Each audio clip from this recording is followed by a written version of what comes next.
From Washington, this is VOA News.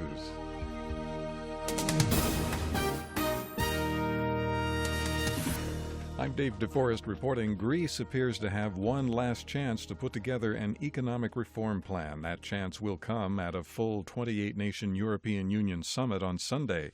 Leaders at an emergency eurozone summit in Brussels Tuesday were angry when Greek Prime Minister Alexis Tsipras failed to present a plan in writing. Mr. Tsipras only said that his proposal makes improvements in Greece's earlier request for more bailout money. Finland's finance minister, Alexander Stubb, denies that Greece is being forced out of the eurozone. We are not enforcing Greece outside of the euro. Quite the contrary, we're trying to do everything in our power to keep Greece inside the euro, but it is up to them to take that decision. Meanwhile, many Greek banks are closed and withdrawals at cash machines are limited to just $67 a day. Store shelves in Greece are rapidly emptying and gas stations are drying up. No one knows exactly what is going to happen next.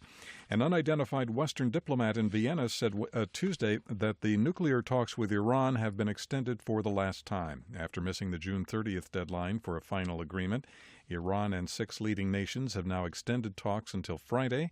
Iranian negotiators say there are no definite deadlines. Gunmen stormed a residential compound in northeastern Kenya Tuesday, killing 14 people. Al-Shabaab militants have claimed responsibility. Joseph N. Kayseri is Kenya's interior minister. Al-Shabaab Sinikindu, so precisely we do not have the actual number, but we suspect there are not very many as usual. They move in small numbers. The incident took place in a village located near Kenya's border with Somalia. For more information on that story, check our website, voanews.com. This is VOA News. Nigerian authorities have released 180 people who were arrested for alleged links to Islamist extremist group Boko Haram. Chris Stein takes a look. The release of the captives comes a month after a report by Amnesty International alleging severe detainee abuse by the Nigerian military. Some of the 180 men, women, and children who were released Monday by the military in the Borno state capital of Maiduguri told VOA they suffered no ill treatment during their detention. The move was welcomed by Amnesty International, whose report documented torture and extrajudicial murders by the military at detention centers in the northeast. Chris Stein, Dakar. Burundi's ruling party has won the country's parliamentary elections. The country's National Electoral Commission says the CNDD-FDD party won 77 out of 100 seats in the National Assembly. The win sets the stage for the presidential election scheduled for July 15th.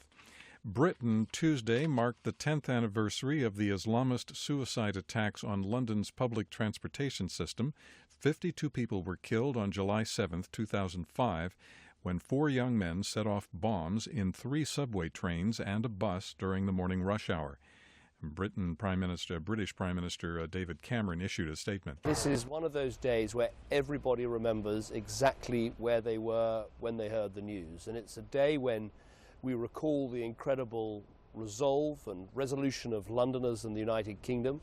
A day when we remember the threat that we still face. Earlier, Mr. Cameron bowed silently before laying a wreath in Hyde Park, where a memorial has been set up to honor the victims. Republican senators Tuesday vented frustration over U.S. efforts to fight Islamic State radicals, also known as ISIL. Members of the Armed Services Committee grilled Defense Secretary Ashton Carter and the chairman of the Joint Chiefs of Staff, General Martin Dempsey, at a hearing. Committee Chairman John McCain blasted as delusional President Barack Obama's reiteration of U.S. strategy at the Pentagon Monday. Secretary Carter said America will deal IS a lasting defeat in Iraq and Syria through multiple lines of efforts. Representatives of various Taliban factions met Tuesday night with officials of the Afghan government. Other national and international parties were included in the talks. There is the possibility of a follow-up meeting later Wednesday if the talks show progress. The White House welcomed the discussions. Spokesman Josh Earnest called them, quoting now, an important step in advancing prospects for a credible peace. Afghan's deputy foreign minister is heading the government delegation. Taliban delegates are led by Mullah Abbas Durrani from Qatar. From the VOA News Center in Washington, I'm Dave DeForest. That's the latest world news from VOA.